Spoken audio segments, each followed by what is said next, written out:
There are a lot of people that deserve to go in the Hall of Fame, and I could stand here and list them all to you until the cows came home.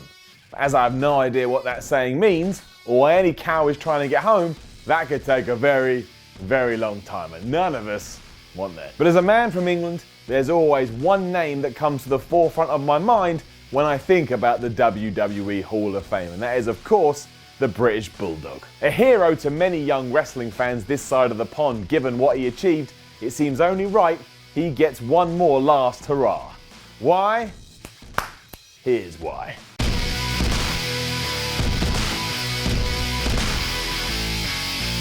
As crazy as it may sound, the British Bulldog's peak wrestling years were so long ago, there's undoubtedly going to be some fans out there who love a bit of wrestling that have no idea who he is, and I get that. That's life, but that doesn't stop it from being any less sad. One of the most iconic performers of his era, the British Bulldog kinda did it all. Not only was he a top star in the WWE, but he won title after title after title. He was the Intercontinental Champion, he was a Tag Champion, he was the European Champion, he was the Hardcore Champion. He was a constant in the company from the day he debuted in 1985. And even before he tragically passed away in 2002, he was still planning a comeback. There was still more to be done, more to be achieved. And this is why we should celebrate his life, and why we should celebrate his life thanks to the Hall of Fame. Then not only can people like me remember him and feel good, but if you didn't know who he was, it can be explained to you as I'm explaining to you now. You get it in both ways, from me and from the WWE. And that's all we want from life.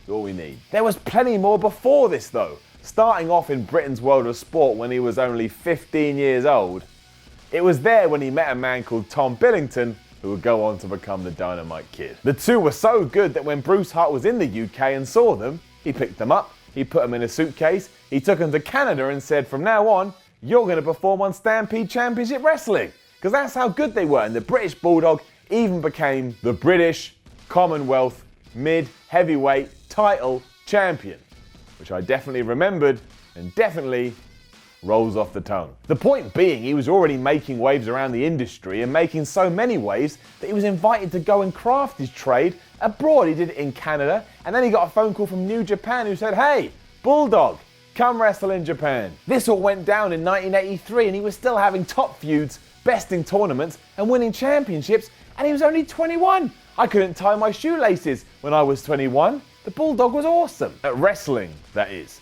I'm sure he was good and apt when it came to footwear as well, but I meant he was awesome at wrestling, not tying shoes.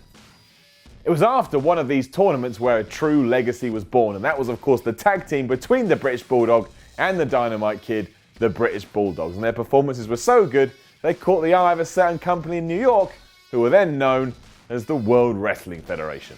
And I was going to call it WWE then to annoy you.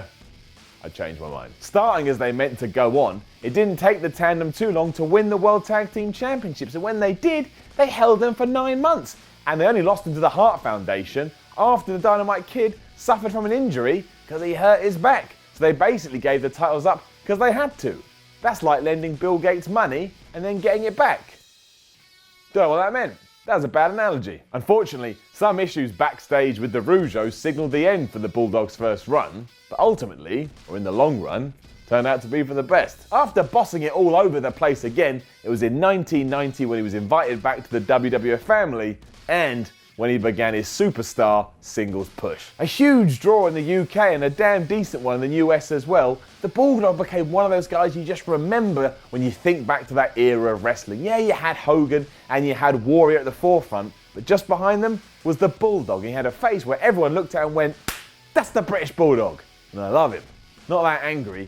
I don't know why I did it that angry. My point being is that he was always there. He was always in your eye, in your mind's eye. He made an impression. This was why he was given the Intercontinental title in 1992 when the WWF came to the UK for SummerSlam, the only time that SummerSlam has ever been held outside of North America. I think. I think that's right. I say I think, just in case I'm wrong and I've forgotten something, so you can't go, oh, you're wrong, because I, kind of back myself up. But I think. Watched by over 80,000 fans, the Bulldog and Bret Hart had a match so good, it is still considered one of the best ever today. At the finish, the fans went crazy. He was a hero, a legend, and a man that had made it in the biggest pro wrestling company in the world, and it was hard not to stand there, or sit if you had bag legs, and feel pretty good about it. Until shortly afterwards, he was fired. And so was the Ultimate Warrior, which I think kind of gives you the reasoning as to why they were both let go. This was the British Bulldog, however. He knew what he was doing, which is why WCW snapped him up in a heartbeat and even gave him a short-lived and now forgotten run with the WCW World Heavyweight title. His time there may have been a bit short-lived after he had an altercation with someone in a bar, fisticuffs, but that doesn't matter. At this stage, the British Bulldog was a known entity throughout the wrestling world. And who doesn't want to be a known entity throughout the pro wrestling world, especially back then, when wrestling was massive? And then the icing on the cake of all this came in 1994, where once again, he went back to the WWF.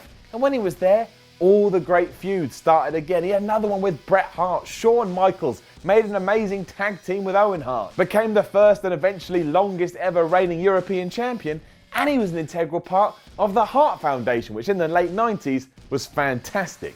He was doing everything. He was doing it all. While he did have one more WWE run after another WCW run, unfortunately, he was plagued by back issues, which did start to affect his talent in the ring. But by this stage, you couldn't help but respect Davey Boy Smith because he'd had great matches with pretty much everyone, and he'd been around forever. It's hard to remain relevant in wrestling for 22 years, but that's what he did, and while doing that, he also opened the door for British wrestlers everywhere. It may not seem so today, but back then, the thought of actually getting to the WWF when you were some idiot living in Stoke seemed impossible. Like, how am I ever going to get there? But then you saw the British Bulldog on your TV and you thought, well, if he can do it, maybe I can do it. He made all of it seem possible, and because of that, he became more than just some pro wrestling dude on TV. He was an icon. He was an aspiration. He was more than deserving of having at least one run with the WWE World Heavyweight Championship, but it never happened. Because it didn't happen, what better way to balance out the books than by putting him in the WWE Hall of Fame? And why not, as we're here, start the campaign to get him in the 2018 Hall of Fame? He's not going in the 2017 one. I cannot think of a single person who would have a problem with it or would argue against it, even if he did have that one phase where he wrestled in those weird jeans. And he had that entrance music where dogs barked at you. But that aside, legend, hero, inspiration, let's get him in. Now, don't forget to leave a comment below and let us know what you think about all of this, and then like, share, and subscribe. Then go follow WhatCulture on Twitter at WhatCultureWWE, and then come find me at SimonMiller316. I'm Simon from WhatCulture. This was the Why series, and remember, it's all just there to encourage debate. Put a smile on your face and enjoy your day. It's time, once again, for everybody to buy a magazine, please. Yes, that's right, it's issue 5 of our wonderful magazine called Wrestling, and this one is an absolute belter. As you can see from the front cover, it features a massive career retrospective of the Olympic hero, Kurt Angle. Not only that, but it's got a How WWE Should Have Booked the Entire WrestleMania 32 card, written by this 6-foot streak of charisma. The bulk of the magazine is this huge top 100 greatest WrestleMania moments of all time list. Not just that, but you've got Shawn Michaels' crimes against wrestling. You've got the top 10 greatest wrestling managers of all time. You've got columns from Jim Cornette, Tom Pritchard, Shane Douglas, and an interview with the WCPW World Champion, Drew Galloway. Issue 5 of Wrestling will be released on April 10th. You can pre-order it now at shop.whatculture.com. Oh, and about our shop, we're currently in the process of moving all of our merch to a new premises. So shipping stuff like t-shirts, that may take a little bit longer. It doesn't apply to the magazines. Once you order a magazine, we will ship it straight away. But for any other items on our shop.whatculture.com, there might be a little bit of a delay for the next few weeks. But don't let that distract you from buying Wrestling. Buy the magazine. Buy it. Buy the magazine.